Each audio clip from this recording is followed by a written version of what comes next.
Bismillahirrahmanirrahim. Assalamualaikum warahmatullahi wabarakatuh. Yang saya hormati dosen pengampu mata kuliah Manajemen Logistik, Ibu Desi Oktaviani MPD. Di sini saya ingin menjelaskan tentang jenis-jenis jasa logistik. Yang pertama, Agung Jasa Logistik, kemudian Armas Logistik Service, kemudian Sumiso Global Logistik, Dunia Express Stasindo, Toyota Suso Logistik Center, lalu Hikari Logistik, dan yang terakhir Syncrum Logistik.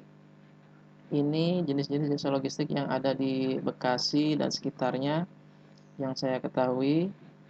Selanjutnya, pengertian logistik. Logistik adalah suatu rangkaian upaya yang mencakup efektivitas perencanaan, implementasi, sampai pengawasan atau atas suatu proses perpindahan produk, barang, atau jasa, energi atau sumber daya lain dari mulai titik awal hingga titik pengguna. Seluruh aktivitas logistik dilakukan untuk mencapai tujuan utama, yaitu memastikan ketersediaan barang dan pengiriman tepat waktu ke lokasi yang dituju. Terdapat rangkaian kegiatan logistik yang harus dilakukan perusahaan, yaitu pengadaan barang, kegiatan produksi dan distribusi. Komponen penting logistik ada 5. Yang pertama, lokasi fasilitas logistik. Jaringan lokasi fasilitas adalah komponen yang harus dan wajib dimiliki oleh suatu perusahaan. Tujuannya tidak lain adalah untuk merencanakan dari mana dan kemana material serta produk barang akan diangkut.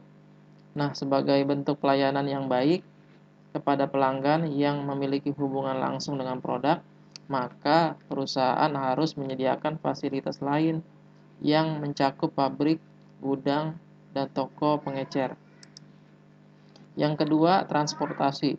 Transportasi adalah hal penting lainnya yang harus diperhatikan dalam sistem logistik. Biasanya suatu perusahaan memiliki 4 alternatif untuk mendukung berbagai kemampuan alat transportasinya, yaitu yang pertama, armada peralatan swasta yang bisa dibeli ataupun disewa. Yang kedua, melakukan suatu kontrak tertentu yang bisa diatur dengan spesialis transport agar bisa memperoleh kontrak jasa pengangkutan. Yang ketiga, mendapatkan berbagai jenis jasa dari perusahaan transportasi yang sudah mengantongi izin yang menawarkan jasa pengangkutan dari suatu tempat ke tempat lain dengan biaya yang sudah disepakati. Yang keempat, untuk merancang suatu sistem logistik disarankan untuk memperhatikan beberapa faktor yang bisa mempengaruhi kualitas pelayanan transportasi, yaitu biaya, kecepatan, dan konsistensi pengiriman.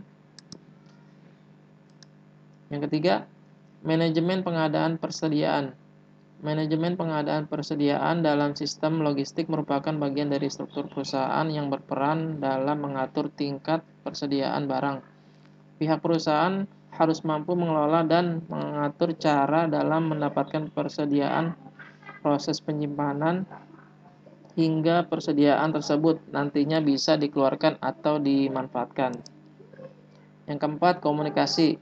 Komunikasi adalah aktivitas saling berbagi informasi pada seluruh kegiatan logistik. Komunikasi yang buruk dalam sistem logistik bisa menimbulkan masalah yang serius.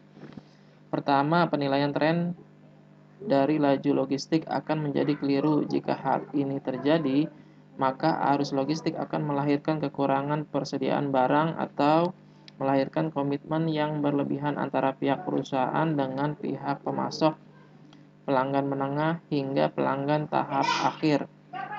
Kedua, komunikasi yang buruk bisa melahirkan gangguan prestasi sistem yang berimbas pada ketidakstabilan karena proses evaluasi yang kurang atau berlebihan. Yang kelima, penyimpanan. Dalam hal ini, penyimpanan mencakup aspek operasional logistik seperti pengepakan, pergerakan, dan pengemasan. Seluruh aspek tersebut berkaitan dengan arus persediaan yang berguna untuk memenuhi kebutuhan atas suatu produk atau material tertentu. Nah, di sini saya ingin menjelaskan tentang jenis-jenis logistik yang saya ambil contohnya adalah Agung Jasa Logistik. Rincian layanan Agung Jasa Logistik yaitu dia berjenis trucking wingbox. Untuk kendaraannya, trucking wingbox adalah salah satu unit bisnis dari Agung Jasa Logistik yang bergerak di bidang pengiriman berbagai jenis kargo menggunakan armada angkut trucking wingbox atau gardan tunggal. Fasilitas yang terdapat di Profit Center Trucking Wingbox adalah sebagai berikut. 40 unit wingbox dengan spesifikasi panjang unit 7,5 meter, 6 unit wingbox dengan spesifikasi panjang unit 6,5 meter, 2 unit wingbox dengan spesifikasi panjang unit 8,3 meter. Kapasitas angkut kurang lebih mencapai 15 ton. Dimensi kubik kargo 27 meter kubik dan 34 meter kubik. Kami memiliki 91 driver yang telah terstandarisasi pelatihan keterampilan mengemudi dan safety berbasis Toyota. Khusus driver yang melaksanakan kegiatan handling kargo menggunakan forklift seluruhnya telah tersertifikasi SIO. Dilengkapi oleh track dan trace system Innovatrack. Dilengkapi oleh perlengkapan safety, APAR, safety vest, safety boot, dan safety helmet untuk supir armada angkut. Dilengkapi oleh perlengkapan P3K, terstandarisasi ISO 9001 tahun 2015, memiliki trucking management system, dan yang terakhir memiliki trucking center lengkap dengan fasilitas dojo dan training center. Nah, di sini saya ingin menjelaskan tentang langkah-langkah pengiriman Agung Jasa Logistik dari produsen ke konsumen, yaitu pengiriman spare part mobil. Yang pertama, langkah pertama, driver melakukan absen masuk. Driver wajib memakai APD yang lengkap, seperti seragam kerja, helm safety, rompi safety, sepatu safety, dan badge. Jadi untuk Agung Jasa Logistik ini wajib melakukan memakai APD yang lengkap pada saat masuk kerja. Yang kedua, setelah absensi, driver melakukan pengecekan kesehatan. Driver sebelum pengiriman wajib melakukan kesehatan dan memastikan kondisi driver dalam keadaan sehat. Jadi untuk mengecek kesehatan ini yang dicek itu suhu tubuh dan tensi. Jadi jika driver dalam kondisi tidak sehat, tidak boleh diperbolehkan melakukan pengiriman. Sehingga di sini nanti akan ada pergantian driver untuk penggantinya. Selanjutnya, setelah melakukan pengecekan kesehatan, yang ketiga adalah pengambilan dokumen. Nah, dokumen yang diambil, yang dibawa driver, itu yang pertama membawa dokumen driver checklist atau yang disebut DCL. Kemudian driver membawa milkran. Yang ketiga, driver membawa bon pengeluaran.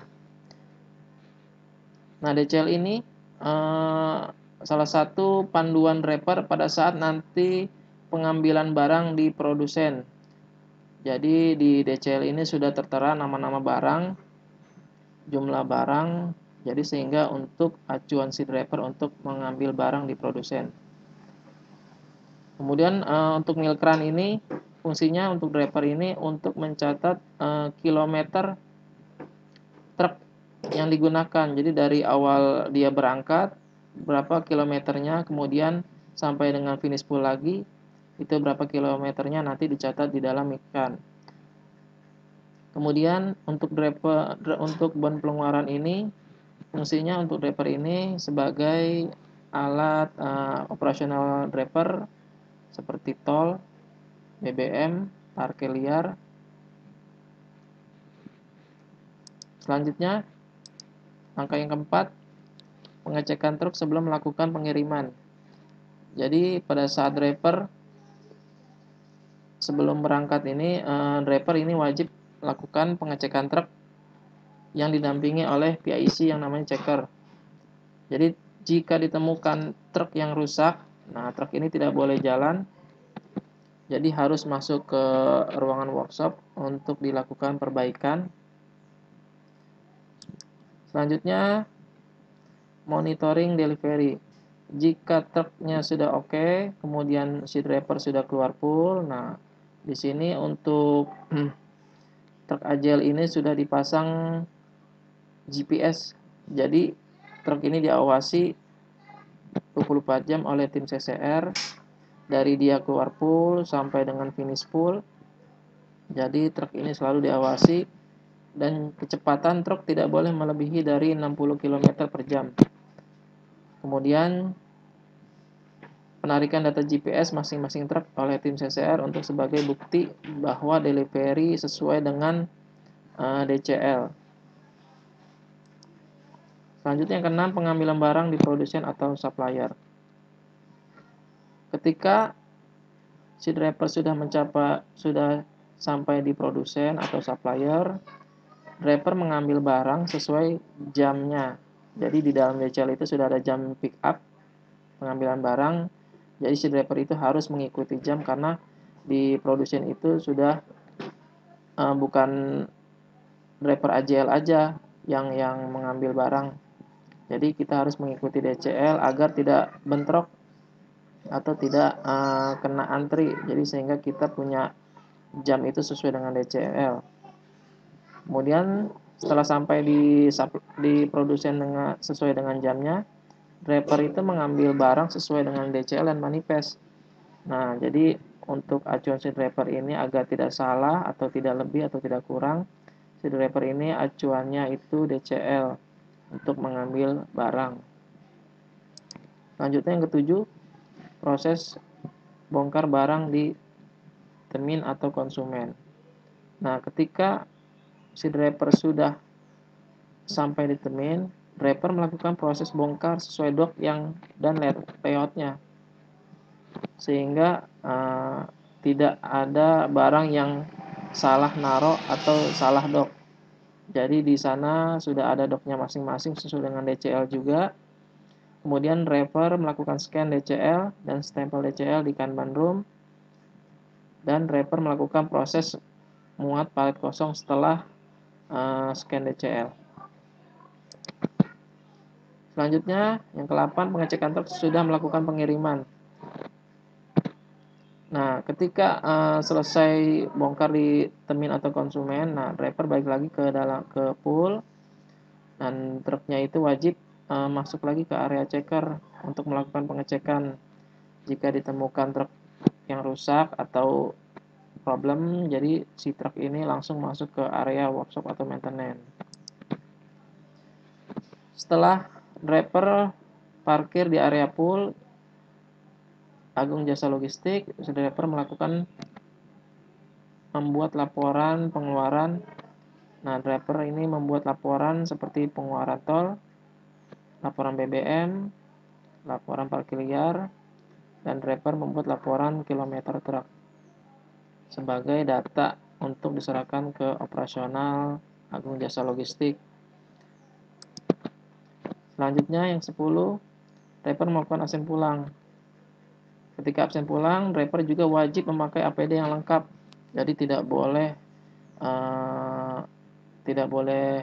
ada yang dilepas selesai absen. Jadi si driver ini harus memakai APD yang lengkap. Ketika selesai absen, pulang baru si driver silakan mengganti bajunya di ruangannya masing-masing. Mungkin itu saja penjelasan dari saya. Kurang lebihnya mohon maaf. Assalamualaikum warahmatullahi wabarakatuh.